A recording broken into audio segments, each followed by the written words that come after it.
Welcome to our first ever weekly Crypto Digest.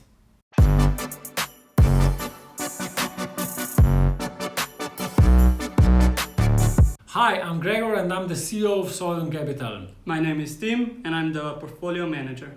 So, let's take a look at what happened last week in the crypto market. First, we're gonna check the crypto market prices, and now let's see how the market performed over the course of last week.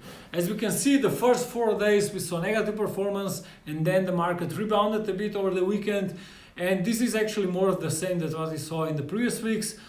Last week performance was negative, minus 4%, 4.3, and if you look at the main total, it's almost minus 8%. And we can say actually this is normal, I think, after a really strong rebound in April, when the market really rebounded strongly from the low, and it actually makes sense. It's healthy and helpful for the market to consolidate, and then hopefully we expect actually to see the market to move up again, so to see the next leg up.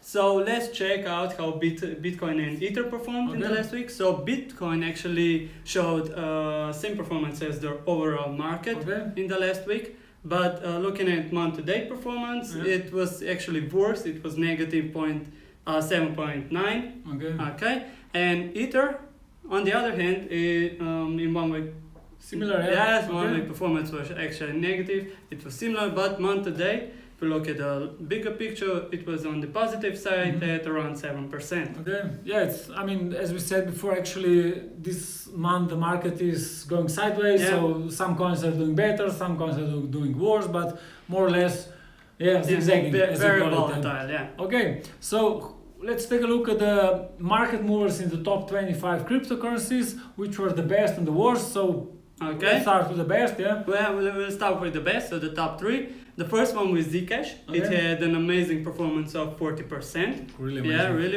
amazing. So why it rose so much was actually because it partnered with Gemini. And they are now allowing them to actually trade on their platform, which is, an amazing. Definitely huge news, because the exchange is regulated. Definitely, in the US, so it's a big step for them. And of course the market responded positively to that news. The second in line is Binance Coin with a positive performance of 7% and Lisk with around 4.3%. Two very good coins. Very good coins as well. Yeah. But what about the losers? The losers, let's take a look. Zilliqa was the worst performer from the top 25 coins this week, last week, and it makes sense. Why? Because in the previous weeks it was one of the best performers. So the price had to correct at some point. So it finally happened last week. Then we had Bitcoin Cash and Stellar with similar negative performances. And again, the market this month goes ups and downs, and we see some coins performing 1 week as the best performers, next week as the worst performers. It's the nature of the market currently, but really believe that the market is consolidating, as I said, and preparing for the next leg up. Definitely. Okay, so one of the biggest news that actually came out last week was that NASDAQ, is actually providing technology to develop their centralized exchange. The DX company, The DX company, and it's planned to launch next month. Great. This is really amazing, because it will provide secured and regulated exchange to their investors, and of course their investors are on a larger scale globally. So it will be really interesting to see. It is a big news, definitely, because I think, as you said, the institutional investors want to cooperate with established players like NASDAQ and their technology. They know it's proven that the services are regulated. And on the same topic of the institutional investors coming to the market, we can say that professional custody services are coming to the market. Also, that Ledger partnered with the Japanese bank Nomura, and they are starting to actually prepare, or they're building a secure digital asset custody platform,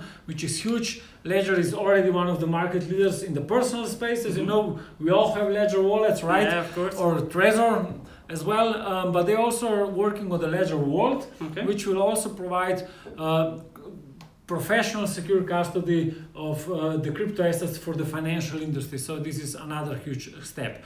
So Coinbase as well. Yeah, Coinbase as well. So actually what we're seeing this month is a lot of mass adoption, especially shifting from retail investors to the institutional ones. And Coinbase is doing just that. It's now providing their custodial services to their institutional investors. Yeah. So which is again amazing for the mass adoption of cryptocurrencies and blockchain. And we can also remember that the economy already last year announced in December in their roadmap for 2018 that they also will launch custodial services this year. So amazing. The same topic everywhere. And these are all the prerequisites for the institutional investors to come into the crypto market. Really, they need secure, regulated environment. Yeah, definitely. And then they will slowly start coming. Definitely, yes. Good. And for the end of today's comment, we wanted to give you a little something to think about. So what we did actually, we checked the Bitcoin prices in the last 6 years, and we identified the 3 largest bear markets where prices really declined a lot. So let's take a look. The first of these large bear markets started on the 10th of April 2013. Okay.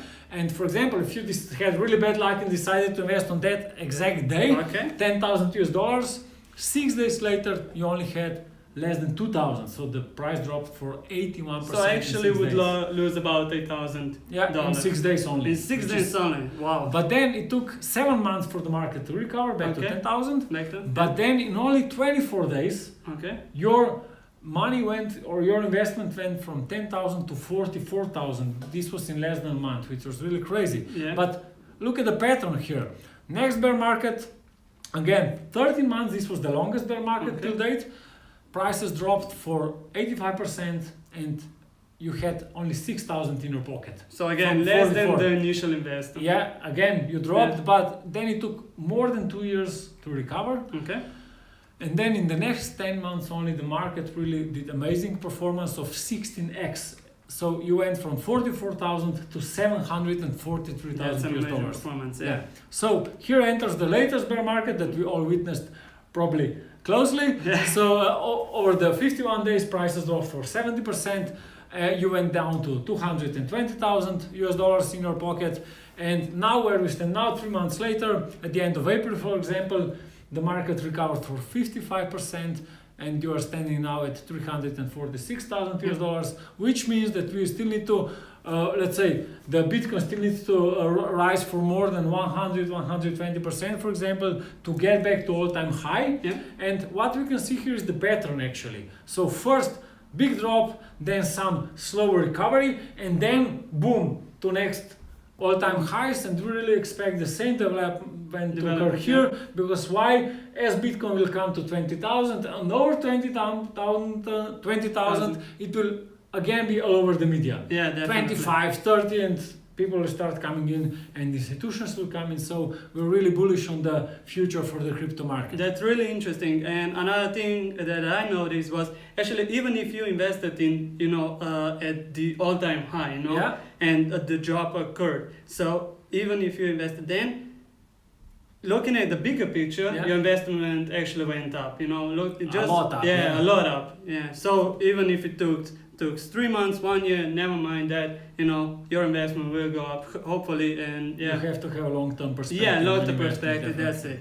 Okay, so this was it for today, and for our first weekly crypto review and recap. We hope you enjoyed it, and we would really like to see your reactions, your comments, so please post comments to this video. It will help us do even better in the future, and thank you for listening to us. And okay, that's it. Cheers, guys. Bye. Bye.